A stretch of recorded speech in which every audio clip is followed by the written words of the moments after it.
I start today's show with an event that is completely off the charts. This whole drama started in January this year when a Zimbabwean pastor, who's well known for his prophecies, prophesied that one of the signs that we would see would be Almighty God writing messages in different languages in the sky. Now, to some, that would sound like a very far-fetched prophecy or prediction. Impossible. What is the scientific explanation? Etc., etc. To those who have read the Bible, they will know that actually this has happened before. Although the writing was not in the sky. It was on a wall. It is in the Bible. Almighty God wrote some words on a wall. And of course the sky belongs to him too. So what is the problem with him writing on his sky? His property. Now recently, somebody has posted a video, which we've examined very closely. And it does not appear to be Photoshop. Maybe you take a look for yourself and maybe tell me what technology that is. Where some words very relevant to the crisis facing the world right now were written in the sky. Now I've put a link to both those two videos in the description area below this video. So just take a look at both. The prophecy comes towards the tail end of that video, towards the very end. And you can also take in the other video where you actually see the writing appearing on the clouds, and make up your own mind for yourself. Ignore everything I've said. Just go to it with an open mind, and tell me what that is. We said on this channel that Almighty God is talking very loudly. And yet we humans still can't hear him. And it is logical, according to me, that when people don't hear, you put it in writing. And so even if this particular case may be fake, I think we should prepare for some messages in writing from Almighty God himself. But that is just my view, okay? One person's view. Make up your own mind. Come up with your own views. You're free. And I assure you, I'll not get any more feelings when you tell me how ridiculous I am. I'm ready for that. Anyway, let us move on to today's show, which is packed with quite a lot of very fascinating things for you. We live in the most interesting and fascinating times of the entire human history. There's no doubt about that. Many would have liked to witness what we're witnessing and what we're about to witness, but they didn't make it. Of course, it's not a comfortable time, but here we are, for better or for worse. Right. Today we continue to gather even more evidence, to shed more light on the current crisis facing the entire globe. And stay with me, because towards the tail end of the show, I will report on the latest developments locally in the country called Kenya, where we will discuss, amongst other things, the 50 legislators being sought for testing, of course. Now, a leader is supposed to be a responsible person. It doesn't have to get to that place where you're being looked for, surely. Anyway, we'll get to that.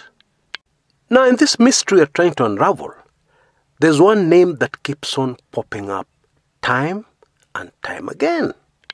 And that name is Donald Trump, the President of the United States of America. Those who have been following this channel for some time will already be aware of the fact that I'm one of the harshest critics of President Trump. At least I was, until recently. So I think that qualifies me to be fairly balanced. Now, there was a very interesting episode right at the beginning of this crisis. President Trump banned travel from European countries, trying to enter the United States. He was criticized. What was he trying to do? What was he up to? Was this just another of those ridiculous Trump ideas? And then you know what followed shortly? Most countries in the world, placed restrictions, barring people from traveling from other countries into their country. Now, this is the interesting part. After this thing developed into a global crisis, and every country was doing what Donald Trump did early, there was a new criticism for Donald Trump. He had not done enough. You know, a no-win situation? You do this, you're criticized. You do the opposite, you're criticized. So what are you supposed to do? In all fairness, here is a man who acted early, blocking countries where the virus had been reported from entering the country. And with the benefit of hindsight, that was the correct decision. However, later, even when it was clear that he had taken the right decision, he was still criticized, for acting slowly. Now, the reason why that is interesting is that it appears immediately that this criticism targeted at Donald Trump is strange. I'm not saying every decision he has taken has been the right one, no, because most of you will remember what he said about African countries. Very insulting. Although, even with that, with the benefit of hindsight, it was factual. What he was saying is the truth. Now, I did some research and went even deeper, to try and monitor where a lot of this criticism is coming from. And looking at some of the memes, some of the posts, some of the newspaper articles about Trump, it reminded me of something that we witnessed in Kenya some time back. Remember the 2017 elections and the 36 bloggers? At that time, there was so much propaganda flying all over the place. It was very difficult, almost impossible, to get the facts from all the filth and mud of propaganda that had filled social media and even mainstream media. For the benefit of those Kenyans who still have no idea why this was happening, let me spell it out. A very efficient propaganda unit was set up by the Jubilee Party that even included foreign operatives. I remember a company called Cambridge Analytica.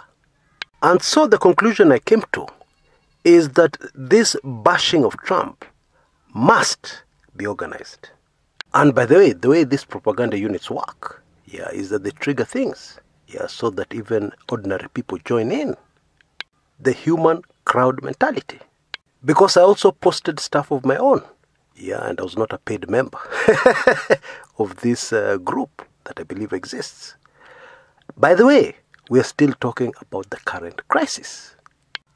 Now, one would expect, that when you have a national crisis in the United States, this criticism for Trump would tone down. It has continued, and of great interest to us, is the opposition to the American president concerning this virus crisis. He has been widely criticized for calling this thing a Chinese thing. Now think about that a little deeper. That is very strange. Because where did this thing originate from? America? Europe? Or maybe the favorite punching bag of the world, Africa? Did it come from Africa? No. It came from China, Wuhan. Now remember what we have always said on this channel. After a crime is committed, the behavior of people is extremely important. The grouping of people is also extremely important. So, just take a moment to name those people who have grouped together to criticize Trump when he said this is a Chinese thing. Now, I'm not saying anything. We're still just gathering facts and evidence.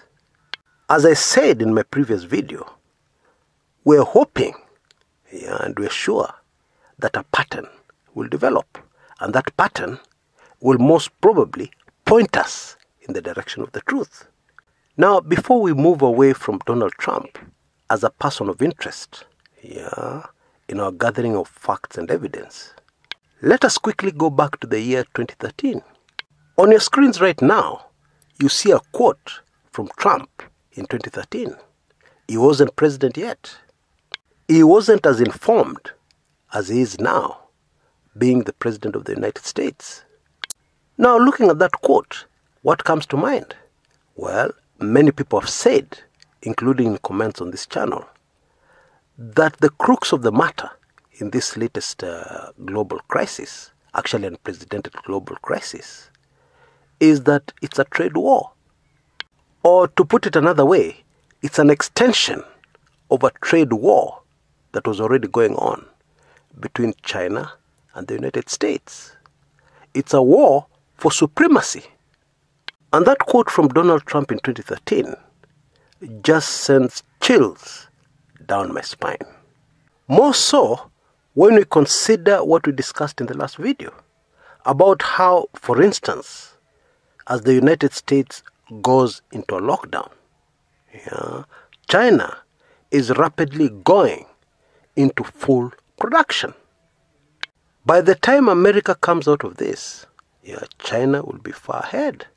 They'll have produced and exported lots and lots of products. One can't help but wonder if this is the prophecy of Donald Trump in 2013 actually unfolding before our very eyes. Now, let's move to another area that in my view is very interesting, super interesting. 5G. Now, I know some people get a headache.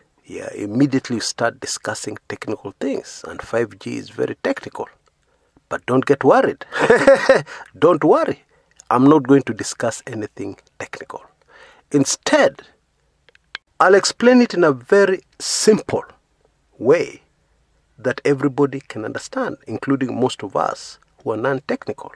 And I'll link it to everyday life, so it'll be very easy to understand. To understand 5G without going all technical on you, we have to start at the beginning with 1G. This is the technology that was used for the very first mobile phones. You remember those huge things that used to flash? I'm sure many of you were youngsters. So I'm sure you remember your parents or older people with these huge bulky things that flashed all the time. Those were the very first mobile phones. And they used 1G, which was introduced for the first time in 1979 by the Japanese, the Nippon Telegraph and Telephone Company, Japan. The huge disadvantage with 1G is that the coverage was very poor. You'd go to many places, no network. And then secondly, the sound quality was also very poor. Then Finland was the first country to introduce 2G. And this was much clearer. The voice quality was much clearer. And it was also possible for the first time to encrypt calls. Because with 1G, if you had a radio gadget, you'd be able to tune in to anybody's conversation. But with 2G, with an encrypted calls, you couldn't do that anymore. And then 3G came in 2001. 3G made roaming, where you go with your phone to another country and you can still use it. 3G made roaming possible for the very first time. But it is what happened in the twilight years of 3G that should be of great interest to us and our subject of investigation. Towards the end of the era of 3G, something very dramatic happened. A man called Steve Jobs, a visionary and a very innovative American, working with his company Apple, a company that he founded. He was thrown out, then he came back. It's a long story. But that individual launched the very first iPhone. Now, this was a smartphone, where you could do a lot of things on the phone. But it was limited, by the very inferior 3G. And so the iPhone really took off when 4G arrived in 2009. 4G made it possible for the very first time, to be able to do high quality video streaming. Actually, 4G and iPhone changed the world forever. Because very significantly, it was now possible to link a mobile phone, which is the gadget, to a network, the World Wide Web, and indeed any other network you wanted to set up. Now, the best way to illustrate the impact of this, without kizungu mingi and without going all technical on you, is to take a very quick look at the top 5 most capitalized companies in the United States in 2007. That was the year the iPhone was launched. Hizi ndo kampuni ambazo ziko na pesa nyingi. Think of the Safaricoms, the Kenya Breweries, etc., etc. Now, those 5 companies in the US in 2007 were as follows: AT&T, General Electric, Microsoft, ExxonMobil, and Shell. In 2017, that list had completely changed except for one company. That one company that did not change was Microsoft. The other 4, Facebook, Amazon, Netflix, and Google. Now you can clearly see from this change that all these most capitalized companies in the United States were all linked to the smartphone. AT&T were nowhere to be seen. General Electric were nowhere to be seen. In this top 5, that is. That is the impact of the iPhone and 4G illustrated in this small list of 5. The impact, the huge impact they had. Now, the race for the next technology upgrade, the 5G, was won by China. An installation of 5G started last year in 2019. We're only still at the beginning of the year 2020. But currently, China is way ahead of everybody. So let's look at how this 5G is set to change your life. Now, if you go to Beijing, this is what has been developed. And it is just mind-boggling. 5G is 10 times faster than 4G. And therefore, there are a lot of things that you can do with 5G that were not possible with 4G. So let's look at Beijing. You walk out of your house and you don't even have your phone and you need a taxi. So you say Uber. The camera with face recognition software picks up your facial features and has all your details, your name, your balance in your account, etc., etc. And the Uber appears, and you get in, and it takes you to various locations. For example, you walk into McDonald's. The cashier greets you by name and already knows what you're allergic to as they prepare your order. And remember, you've not carried your phone. All the information is in the network. I think you get the gist of what I'm saying. But there's one huge difference between 4G and 5G networks. And it's a very significant difference.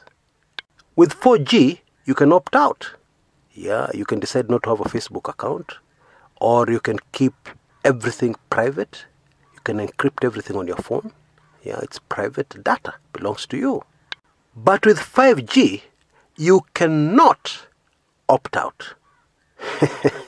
That is a very significant difference. And there's something else very significant, which I'm sure you've already noted. With 5G, you can be tracked. Everything you've done throughout the whole day. How many minutes you spend at the fast food restaurant, how many minutes you're inside the Uber taxi, etc., etc. Every movement of yours can be tracked. If you're a suspect in a murder case, for instance, the police do not have to ask you any questions. Yeah, they just go into the network and get the details of exactly and precisely where you are. Not your phone, you. And I'm sure now you can also understand the attraction that the Chinese have had towards the 5G technology. Total control over their huge population. Now, the most disturbing thing about all this, linked to investigation on this current world crisis, actually there are two issues here. Number one, 5G has been linked to triggering the virus by numerous experts. And the second point is that for the first time in human history, it is possible for the fulfillment of scriptures which have always looked very far-fetched, linked to what you must have already heard in relation to this current crisis, something called the New World Order. Now, this is a very huge topic. We can't cover it here today.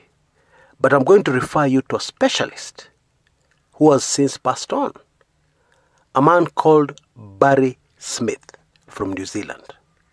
Now, this is a man I've seen live. Oh yes, right here in Kenya. He came to Kenya in the 90s. He's a very captivating speaker. Very entertaining. You can listen to him for hours without getting bored. He started detailing and talking about the New World Order before even 1G was introduced.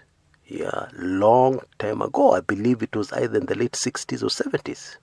Just go to the YouTube search engine and type in Barry Smith. Barry is with the double R. Barry Smith Preacher. And you'll be able to take in lots of videos, because I believe he's an authority on this thing of the New World Order. And he bases all his information on the Bible and research of his own that he has done, including research on the American dollar and its design in relation to this New World Order. So don't miss that. But the New World Order is linked to the Antichrist, or the 666. And the New World Order will have one currency for the whole world and one religion for the whole world.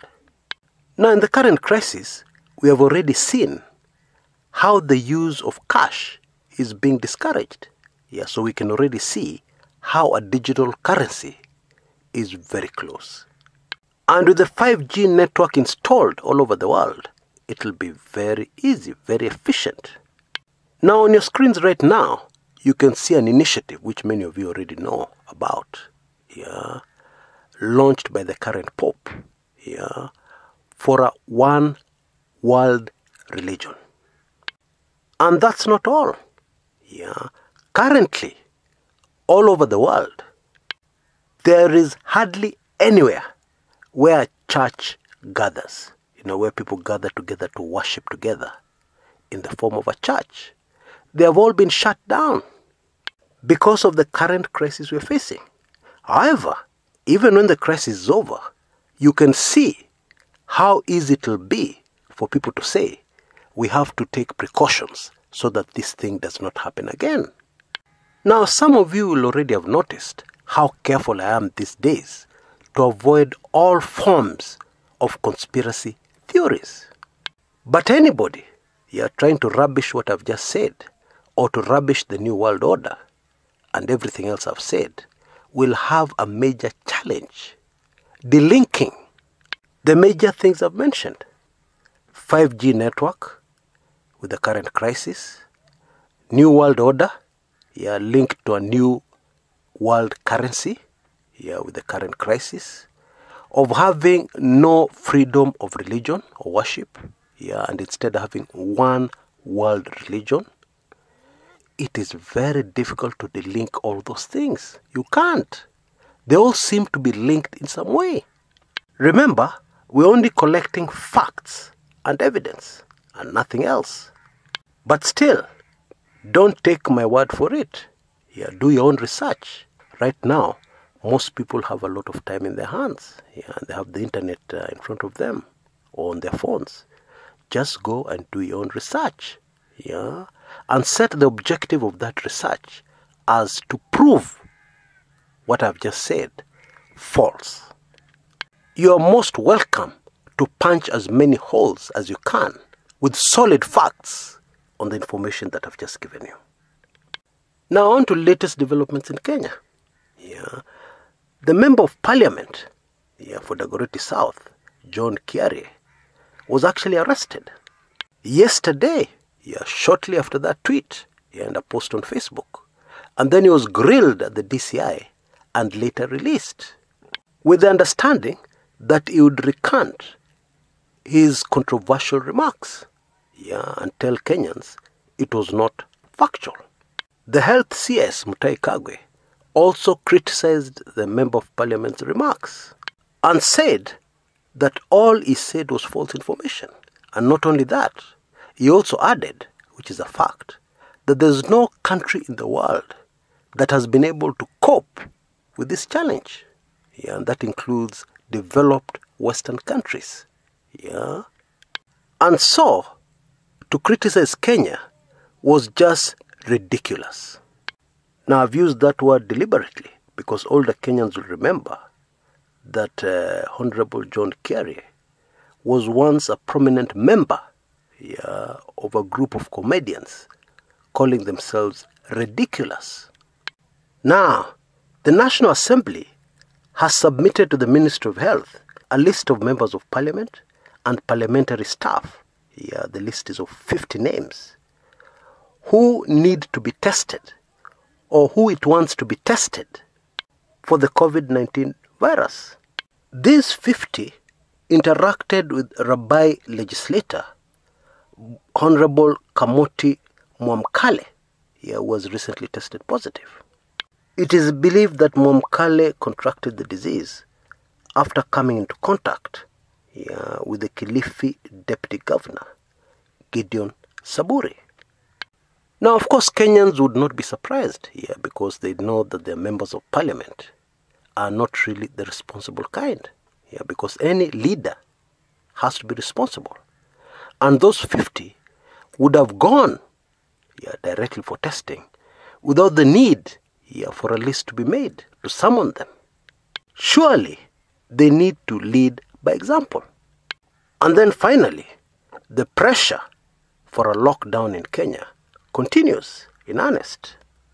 Today, one of the local dailies has published what it calls a confidential report, which recommends various measures. Of course, the report was done by health experts. And the long and short of this report is that it recommends restricted movement, which is really lockdown, in at least 4 counties in the country. Now, in my view, when we're faced with a crisis like this, we need to look for our own homegrown experts, and we have many of them. Those who are Kenyans, those who understand Kenya. We will be much better off with them than with any imported solutions. If you have a little time in your hands, I'd like to refer you to something very interesting. How the country of Nigeria dealt with a very serious Ebola problem.